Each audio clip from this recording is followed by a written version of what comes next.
Okay, so we just rolled out our Goldenrod menu, and while it's named Goldenrod menu, this is kind of the tomato menu. I've been looking forward to this menu all summer. I know a lot of people kind of associate tomatoes with summer, and rightfully so, but really they start to enter their peak in kind of late August into September. So, before we start thinking of pumpkin spice this and squash this, we really wanted to celebrate the tomato at its peak, and they're really just coming out with so much sweetness and juiciness and umami. So there's a lot of tomatoes all throughout this menu, but the cool part is except for one variety, they're all coming from one particular farmer, and it's just 5 miles away from our front door in Sunol. And that farmer is Fred Hempel from Green Bee Farms. He was the first farmer we partnered with when we opened Sabio 6 years ago, and our relationship has just kept growing ever since. And it's been great working with him and kind of fine-tuning some of his varieties, and then kind of talking about dishes that I have in mind and how those varieties can play into those dishes and how we can plan accordingly so he makes sure that he has the right stock for us when the time comes. So our starters for both our 3 and our 5 course are 2 kind of very simple dishes, but it's really about the strength of the ingredients there. So I love the combination of tomatoes and stone fruit. And right now, pluots are still really incredible. We're working with K&J Orchards to bring those in. And Fred puts together a mix of what he calls the saladette tomatoes, and we kind of blend those together. But I wanted to take kind of an Italian route with this, both with the salad and the soup. So we're doing panzanella.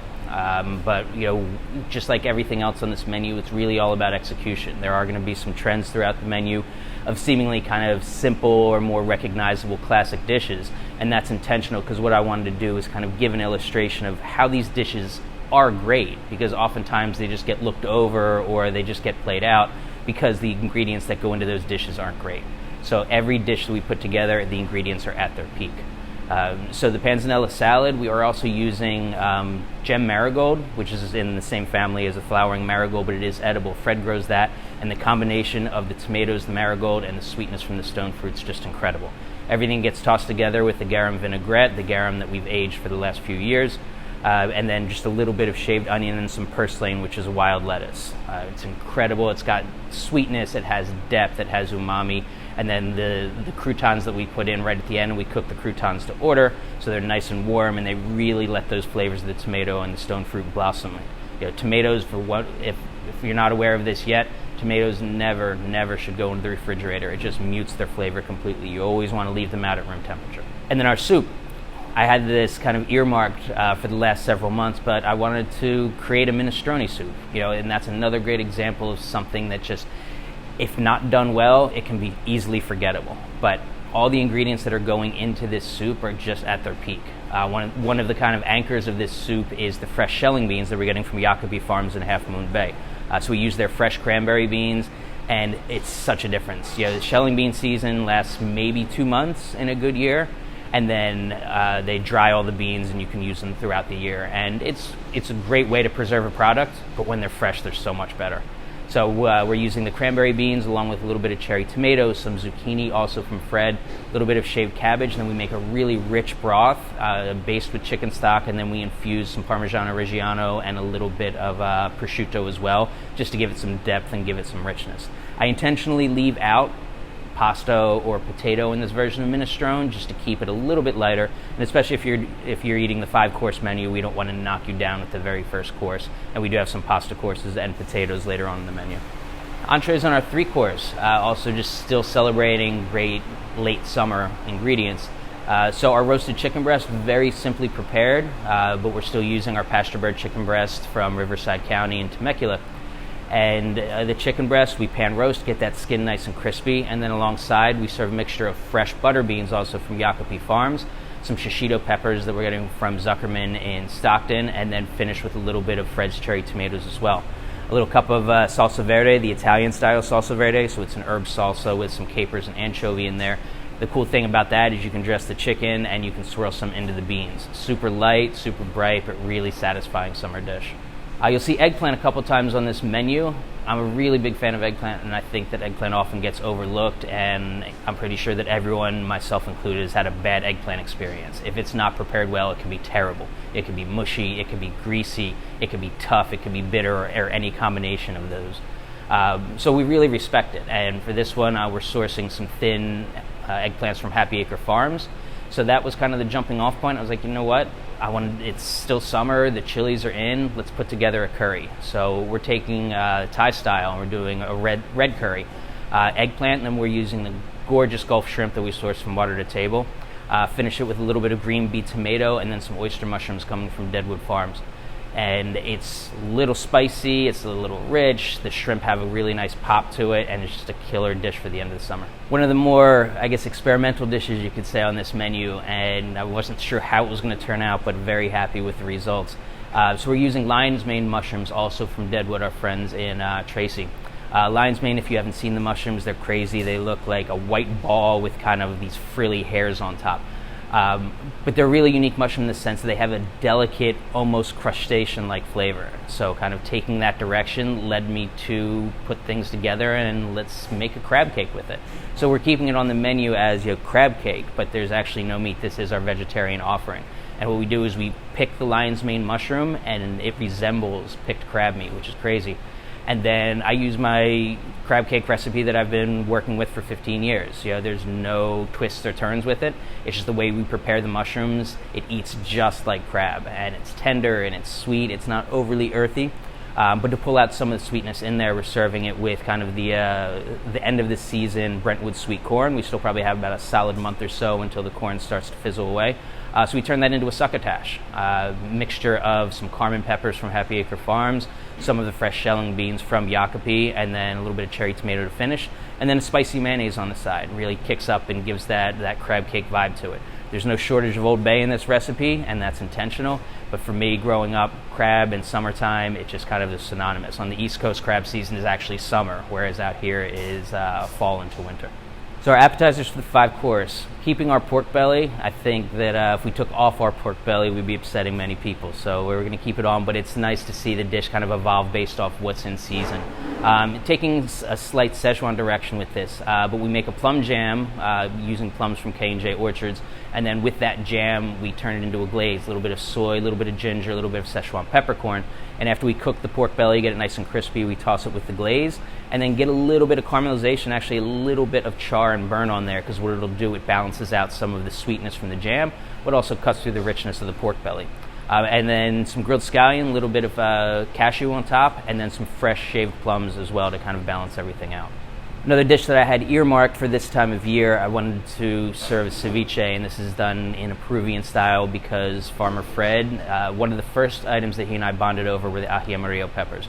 Big fan of Peruvian cuisine, and he was the first person that I met and one of the first people in California that was growing them fresh.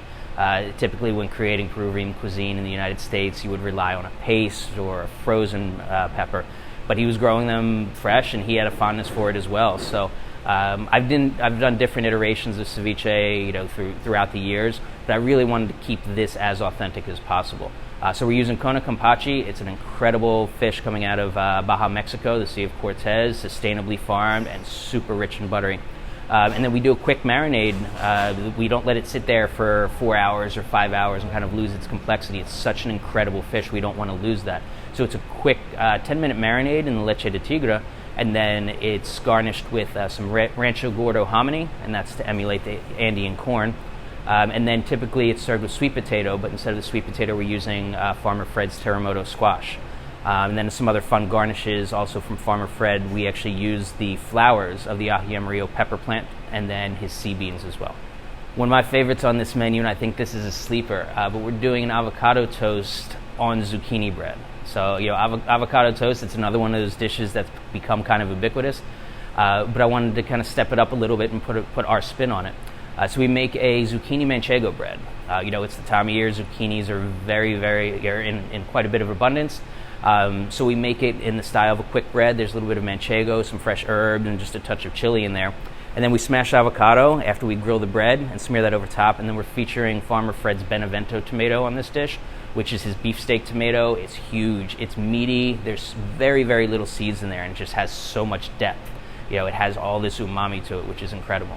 And then the dish is finished off with a poached egg that we're sourcing from our friends in Bethel Island, Hoover Ranch. A little bit of black sea salt and sunflower seeds. You pop the egg and it runs all over the toast, but the toast is so rich and creamy because of the style that we make it in. But we get a nice crust on there because we slow griddle it with a little bit of butter.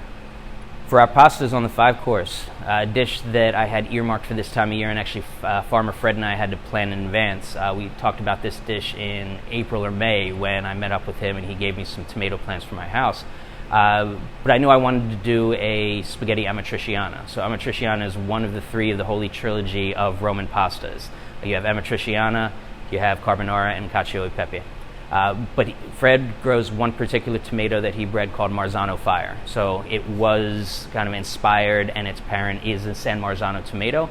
But to me, it just has a little bit more depth to it. It's sweet, and it has the umami to it.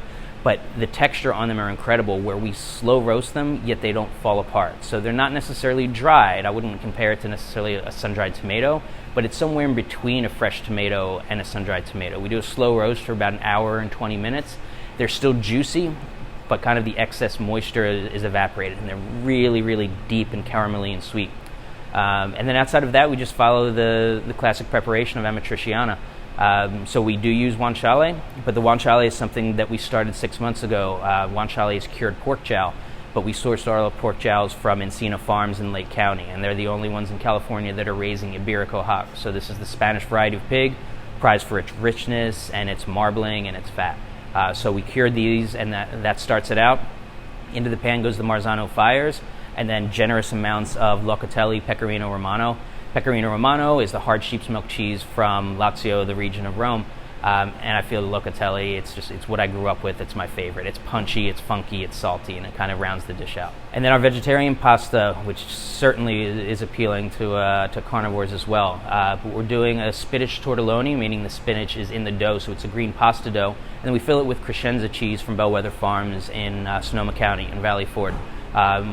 Incredible products. We love all the cheeses that the dairy produces. And then this dish is just an example of restraint. And it's just a few ingredients, but when those ingredients are great, it really makes it shine. Tomatoes and butter is something I'm really fond of. Oftentimes when you're cooking with tomatoes, you go down that Italian route mentally and you think, olive oil and garlic and onions, which is fine and delicious, but oftentimes tomato and butter gets overlooked. So we concasse some of Fred's tomatoes. It's a mixture of the Benevento and the Marzano Fire.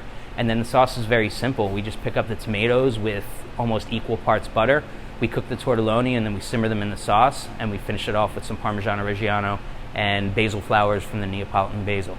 Simple, but incredibly delicate and really, really awesome flavors. The tomatoes just bring out the richness of the butter, and the richness of the butter brings out the sweetness of the tomatoes.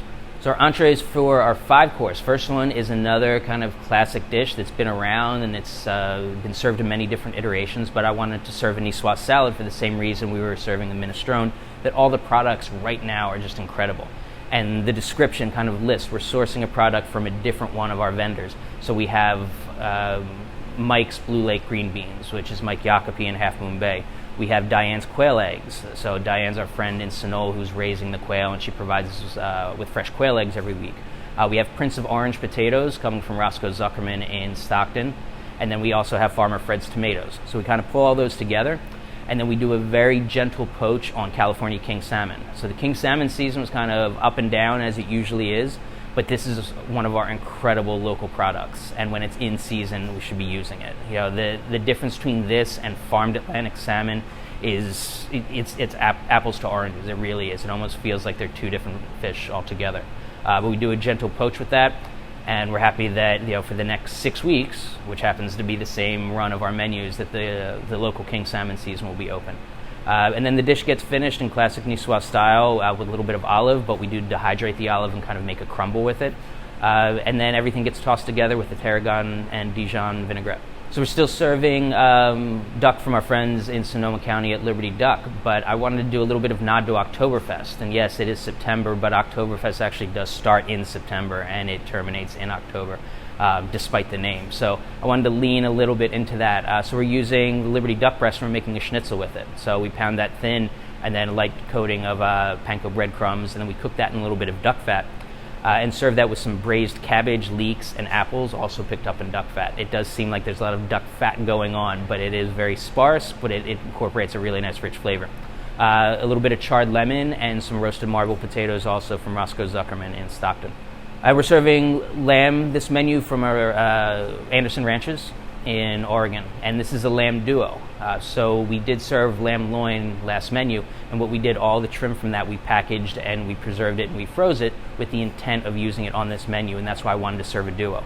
So we are serving rack of lamb, but then we're also serving it with a crepinette. And what a crepinette is traditionally is sausage meat, ground sausage meat, and it gets wrapped in something called caul fat, which is a fat that kind of coats the kidneys. Instead of using the caul fat this time, what I wanted to do was wrap it in a Swiss chard leaf. So it gives a really nice aesthetic look to it, and it gives a little pop on the plate as far as color goes. And then we serve that with a grilled New Girl tomato. That's the one tomato that Fred is not raising, but his neighbors from 20 feet away are raising, Matt and Helena at Happy Acre Farms. And that sits on a bed of Listada de Gandia eggplant puree, and I actually grow those eggplants at my home and then bring them in, and then we make the puree out of that. I particularly love this variety of eggplant. It's an eggplant from the south of Spain, and it's incredibly meaty and rich and buttery, and it's not bitter at all. And it's a gorgeous eggplant. It has light purple and white stripes going down it. And then a light finish with some aged balsamic just to kind of tie it together. Great example of a dish kind of going out in late summer as we start to look at fall. And then our 3 desserts for this menu. Always going to have a donut. If you come to Sabio, you're always going to have an opportunity for a donut. I love fried dough, so it's always going to be on there. This iteration, we took a nod from Classic Americana and Red Velvet version. So we infuse our dough, give it a nice deep red color, roll the donuts after they're cooked in a cocoa powder sugar, and then serve it with some whipped cream cheese that's been lightly seasoned with some creme de cacao. Our chocolate offering for this menu is a gianduja chocolate mousse. So that's a hazelnut chocolate. But the way we create this chocolate mousse is actually interesting. There's no eggs in it and there's no cream in it. We do finish a dish with a little bit of cream, so the whole dish is not dairy-free, but it's just an interesting version. And the chocolate mousse is as light as air. We fill it up with a glass, and it's decadent in all the right ways, but it's not heavy, and it doesn't sit on your palate, and it makes you want to keep coming back. And with chocolate mousse, I like to keep it simple, but just garnish with a few things that'll kind of bring out its natural flavors. We use some Valrhona chocolate pearls to finish it, and then some candied hazelnuts to play off the gianduja element. And then a seasonal dessert that's available on our 5-course menu is Gâteau Invisible. So what that literally translates to is invisible cake. It's a classic French dessert, but it's actually been gaining some popularity in Japan as of late. The reason why it's considered invisible is because the apples that are in the cake are cut so incredibly thin that when we cook the cake, the apples kind of melt into each other. So almost think like a dessert gratin. If you think of potato gratin, it's a similar preparation. But the batter is a little bit more rich, whereas a gratin, it would just be, your cream, your butter, and everything. But a very delicate batter, not dissimilar to a clafoutis batter that we've used in the past. And then just playing off flavors that work with the apples. We have a sea salt caramel and then some vanilla gelato. And the apples that we're using in the dish are Hawaiian apples from K&J Orchards. Hawaiian apples are not from Hawaii, they're from Winters. But they're actually a sister apple that K&J grows of the Fuji apple. So down that same road, kind of light pale pink skin, nice sweet tart balance, and it works really well for this dessert.